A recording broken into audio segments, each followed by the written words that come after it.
Bewa amani wangili umwe na maana atano maskulu wa imwana wa Ngoto ulawi kaunti ni amakuweni matuma musi kwa ivinda ite siketi na wanyumba imwe ya kukoma skulu ni okuvudwa ni mwaki amaniwa Ahmed ito mailalamika yuluwa unga mimodhoku wa skulu o kwa sakana kwa kiwu kwe makuvona na kwewa ni ngungo ni makomete yini ya vinda ya kele ya nyumba ya kukoma kuvudwa ni mwaki skulu ni o wa Ngoto ndini wa mwaka o wangili ile miongoli na ina Josephine Koki eto lesembeange.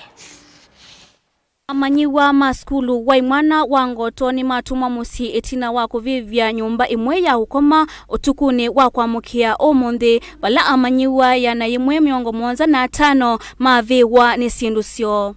Tulifunga mapema juu ya exam, tukanga tumemaliza exam kwanza. Na tena neza encourage watu wasome, ya pressure, walimu. Shida ni nini? Walimu ni nini? Najua venye walimu wanajisikianga masqueeze si vizuri. Amanyiwa matuma musi ni ungami wa skulu osu ovamwe na maavisa makisomo na alama muwo. Msonikona. Shida shule tujo. Shida tuelewi man. Last time hadi jamaa mjisha choma tena. Unaona? Saa hapo sasa tuladi man. Hadi mimi nimeshtuka unaona hivi mkoro tena nalipa kitu sijafanya. Kitu hiyo gharama hiyo yote jo.